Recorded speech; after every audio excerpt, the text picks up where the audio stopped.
This video is about the timing of equity injections in a project finance transaction.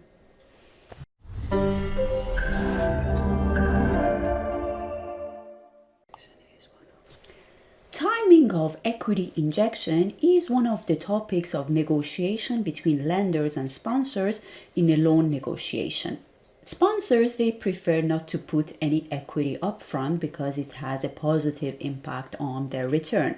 Lenders, on the other hand, they prefer equity to put their money first or a percentage of it because in this way it's going to give them a kind of a skin in the game when it comes to the construction phase. So between these two extreme points of a 100% upfront equity injection and 100% debt upfront drawdown or disbursement, there are different layers as well of options, and that's what we want to discuss together today. So basically I'm going to discuss 6 options. The first one being 100% upfront equity, second one prorata. The third one is what I call accelerated prorata, and I'm going to explain what I mean. Upfront equity with remaining prorata. Option 5 is the same thing, but including a catch-up period. And the last option that we're going to discuss is the upfront debt drawdown. Let's go and start with option 1. Okay, so in option 1, as I said, is just the 100% upfront equity. Just a side note, in all these options, when we're going to go through them one by one, I'm going to give you an example from a clause in a term sheet in a loan agreement so that you know the legal language as well. And then I'm going to also give you the commercial point when it comes to each option. So let's start with the legal language for the upfront equity. So this is an extract from a term sheet from a loan agreement for 100% upfront equity injection. It says that borrower shall provide evidence in the form of satisfactory to bank of borrower's 30% equity injection paid upfront and prior to borrower requesting any loan advances from the bank. So as you can see here in this transaction, equity was supposed to provide 30% funding for the construction phase. So that was the maximum commitment from the equity, and lenders were providing 70% as well. So what the lenders are requesting is for the equity to put the 30% of their commitment upfront. So that's the upfront equity commitment. So now let's go and have a look at an example. So let's say that we have a project, the total project cost of 1 million. So if the lenders, they require 30% commitment from equity and they're going to provide 70% of the remaining funding requirement, this means that the equity needs to provide 300K of funding. And if the 300K is coming upfront, this means that in this payment schedule, as you can see here, the first 3 quarters is going to be fully funded by equity only, following by debt. So, and I'm going to show you in the chart, it's going to be more visible. So you see that the first quarter, it's just fully funded with equity. The green bars are equity. Again, equity for the second one, 100% equity for the third one. And then because we have used all the 300K of equity, now we're going to tap into the debts portion. And as you can see, the gearing is going up. By the end of construction, we have reached our 30% debt to equity ratio. The second option is prorata between debt and equity.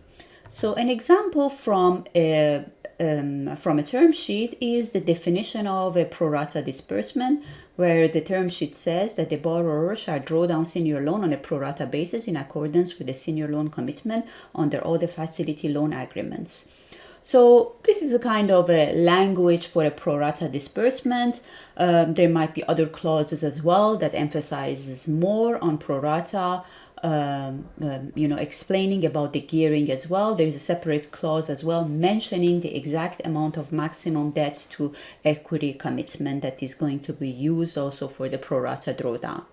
So an example, we're going to continue with the same example as the previous one with the 1 million total project cost. In a pro-rata drawdown, in each quarter, it's going to be 70% coming from debt and 30% remaining coming from equity. So you're going to maintain the 70-30 gearing throughout the construction phase.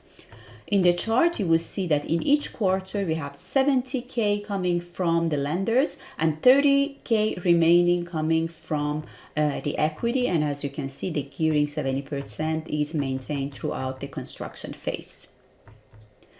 Okay, now with the option 3, the option 3 is basically it's saying that it's the same thing that we said, it's a pro rata, but with the difference of the percentage drawdown in each period. Let's go and look at it from the term sheet. So this term sheet, the first clause here, you see the F is just the definition of a pro-rata disbursement, the one that we just explained previously. However, the nuance here is in the I. In I, you can see that it says that the planned project cost shall be funded A, by base equity contribution in an amount equal to 55% of the aggregate amount of planned project cost. B, by senior loan in an amount equal to 45%. So now you have the 100%, but 55 coming from debt, 45 coming from, 55 coming from equity, 45 coming from debt. And then it says, provided that at no time shall the total project cost funding requirement exceeds 3367. So as you can see here, we have a maximum debt to equity ratio of 67:33. So by the end of construction, you have to have the maximum funding from debt to be 67% and maximum equity to be only 33%.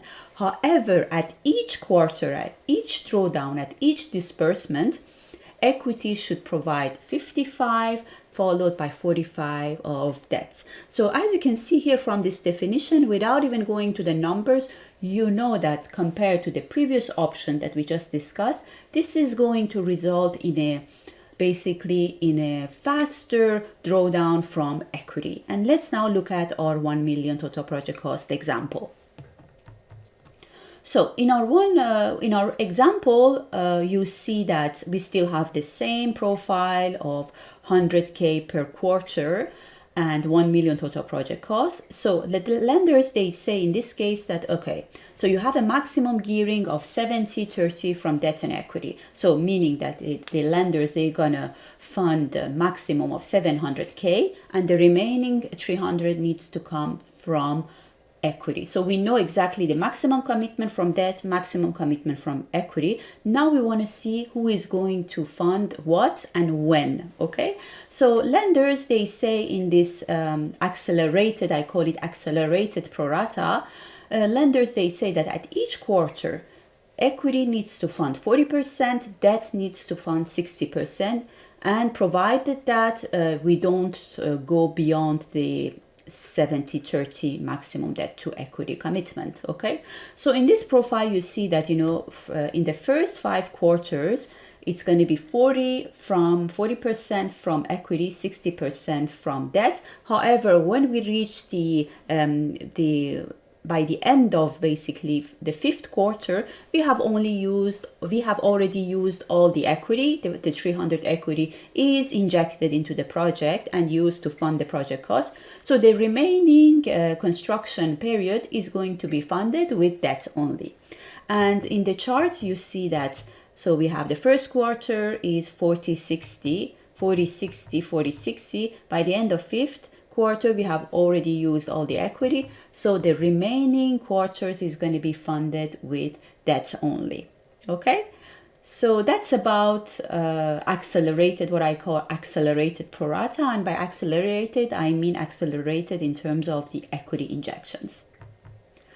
Okay, option 4 is an option that is very common as well. The lenders, they require an upfront equity commitment followed by prorata with debt and equity.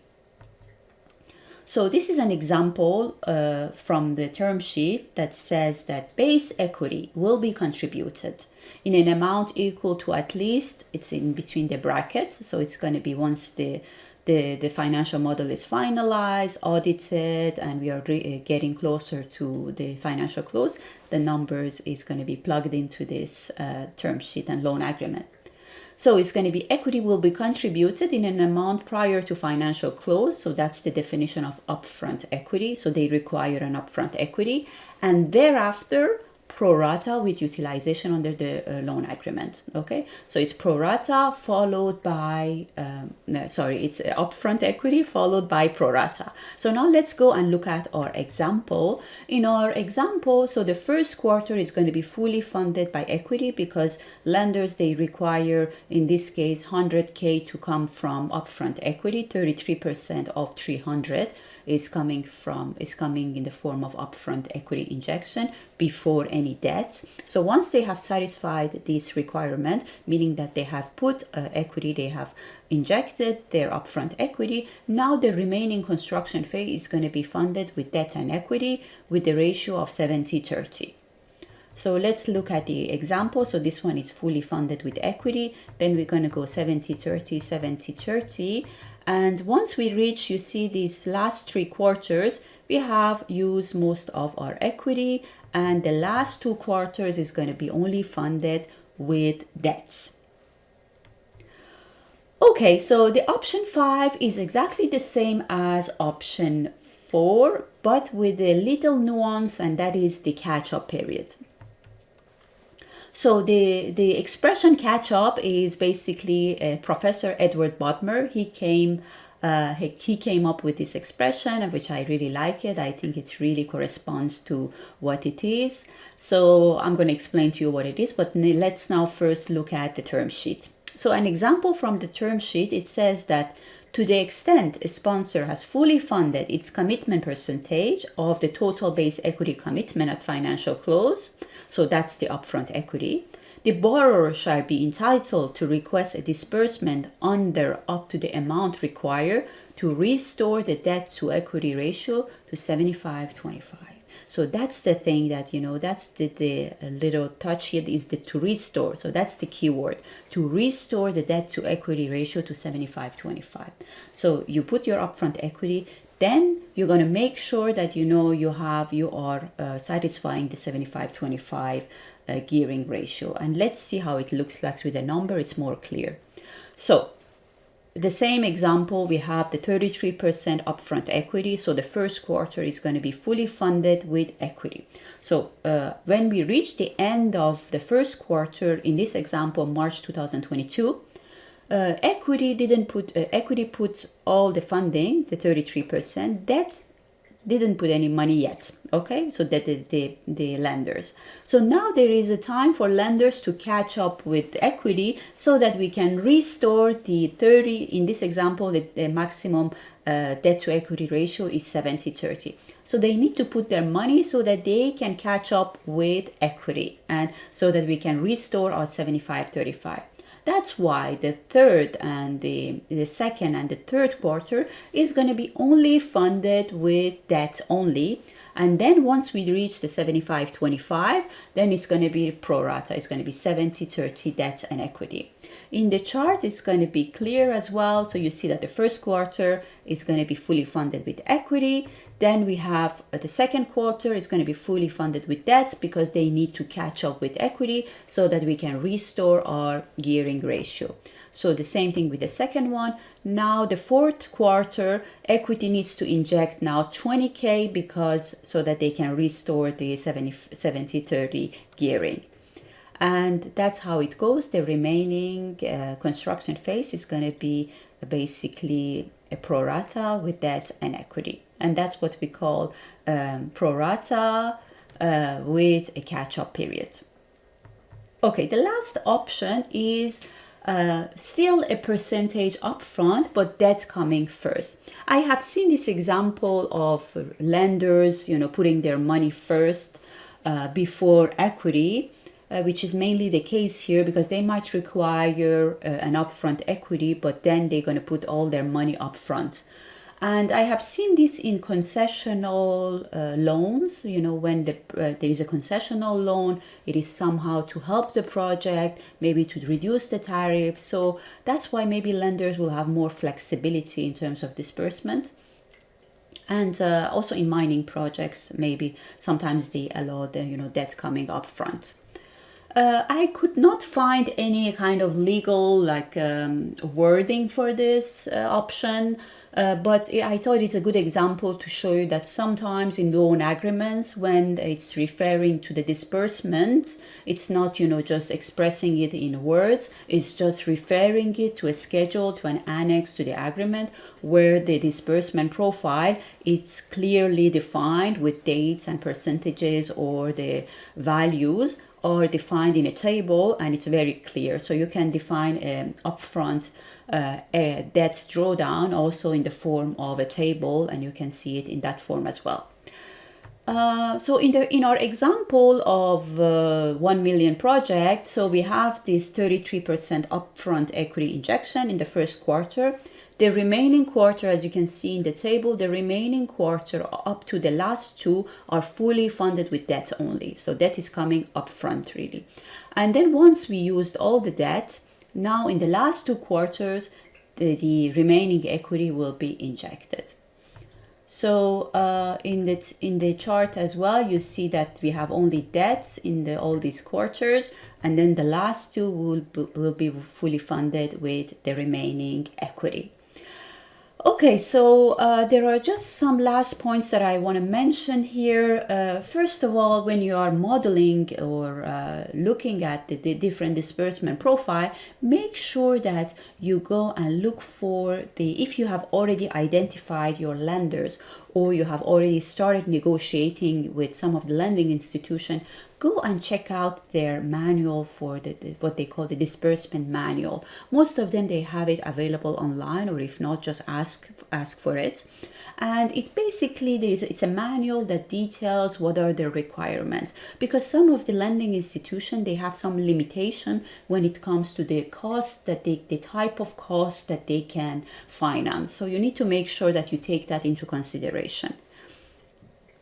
The other thing that I wanted to note here is that, as you can see, these are the options that I mentioned here, where some of the options is a good starting point to include in your financial models.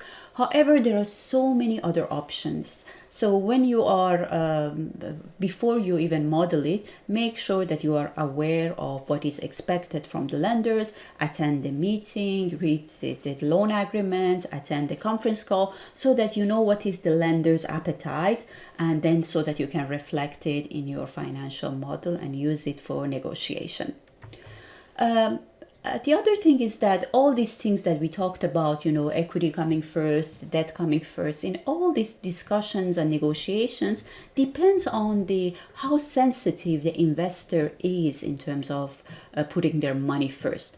So for example, if you have a construction phase which only lasts 6 months, which might be the case for small scale solar projects, then you might not have to deal with all these discussions, because putting their money first will not have much impact, or putting it pro rata or putting it last might not have much impact on their return. So maybe from the beginning, investors will be okay to put their money up front. And sometimes even funds, they have this limitation that they have to put their money up front by the nature of their activities. They need to put their money up front. So there is no discussion about it. They're going to put it up front right away. So you want to also take that into consideration before you get into all the details of all these options.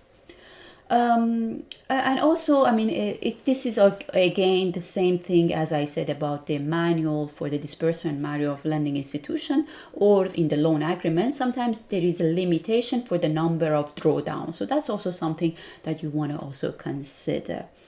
The other last thing that I want to mention is regarding the timeline. When you're drawing down on debt facility, remember that you can only start drawing down from the financial close date onward. There are different dates in the transaction, in a project finance transaction. There is a date that you only sign the agreement. So when you sign the agreement, you still don't have the option to send them a utilization request and ask them for money. You need to reach the financial close. There are so many things that you need to do, the CP checklist and all that, so that you reach this date, which is the financial close, and that's the date when you when you can start, drawing down on debts. So in between, if there is a delay between your signature and financial close, you need to consider that all the costs in between needs to be funded with equity. Okay, so these are the things that I wanted to mention. I also want to show you the same thing but in a financial model, and we're going to look at all the 6 options and also see the impact on the equity IRR. Okay, so let's look at the financial model. This is a financial model. I am in the input sheet. So in the financing section of the assumptions, I have already included all the 6 options for the disbursement profile. So I created a switch so that I can navigate in between these 6 options. So I have 100% equity, pro-rata, accelerated pro-rata, and so you see when you have accelerated pro-rata, you need to define, remember the 40-60 input, you need to define it here, and all these 6 options, I have it defined here. Okay, so the next thing is to do the calculation, which I've already done, and I'm just going to take you through them very quickly. By the way, I have another video tutorial on the same topic, disbursement, where I go into the detail of how to calculate this. I don't basically mention all the 6 options, but I explain the calculation and all the formulas and how to model these different disbursement profile. I will put the link. You can also check it out. And if you're interested, I can also make another video and go through all of these 6 options together and build them from scratch with you. So let me know. Okay, so I have included all these 6 options. So what I want to do with you today is to first of all go and have a look at them so that we can visualize it together. There is unfortunately, because there are several references here, I had to include a copy and paste here. So every time that you change the disbursement profile, you need to also change the run the macro. So what I did here is just to assign a copy and paste to the switch, so that we don't need to press the button all the time just to change the switch. Okay, so in this, let's start with the 100% upfront. In this one, we have a project cost of 52 million, and because we have a gearing of 70-30, 16 million needs to come from equity, and the remaining 37 will be funded with debt. So that's the maximum commitment from lenders. So when it comes to upfront equity, you see that, the first 3 quarters are funded fully with equity, remaining funded with debt, and you see that the gearing goes up until it reaches 70% in the last construction phase. This is pro-rata, so meaning that in each quarter, as you can see here, the gearing remains at 70%, the debt to equity ratio remains at 70-30%. So this means that at each quarter, all the funds are funded pro-rata between debt and equity. And the accelerated pro-rata is basically in this way. You can see that we are using our equity, and we are basically injecting equity faster in this case, and the remaining 3 quarters will be funded with debt only.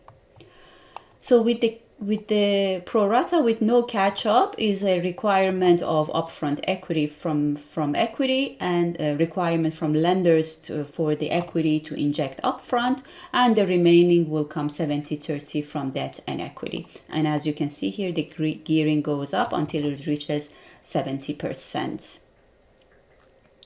Okay.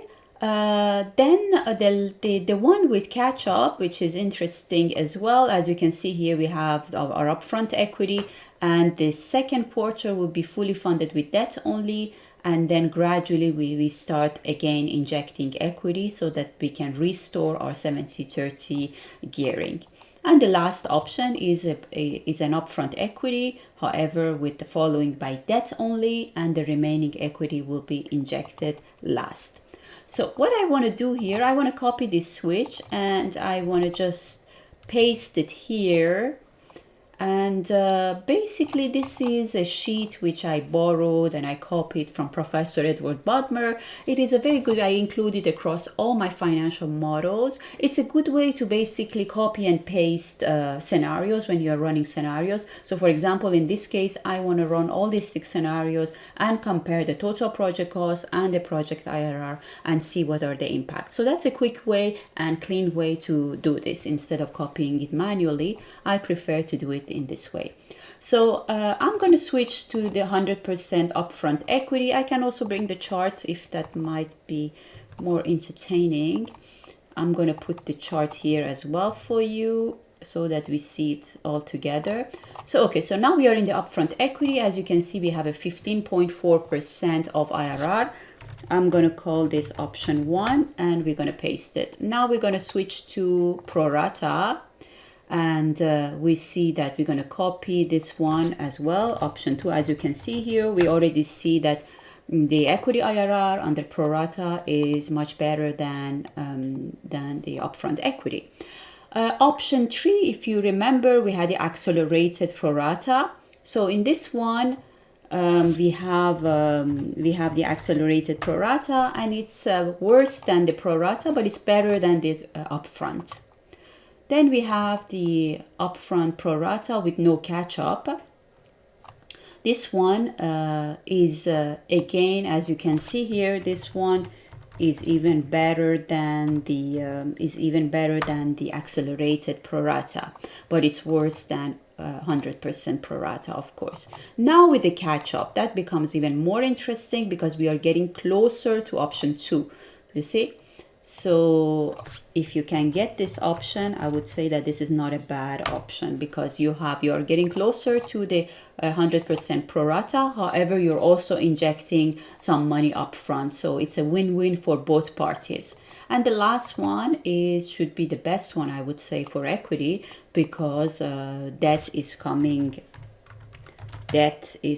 basically first, followed by equity with the upfront equity injection.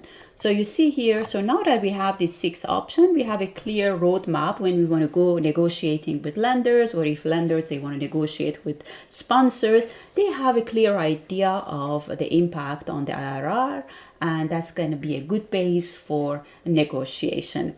I'm going to share the model with you as well so that you can go and play with it and understand it better. If you have any question, please don't hesitate to write to me. Any feedbacks, any comments, I would really appreciate to have your feedback, and I hope to see you in my next video. Thank you and bye.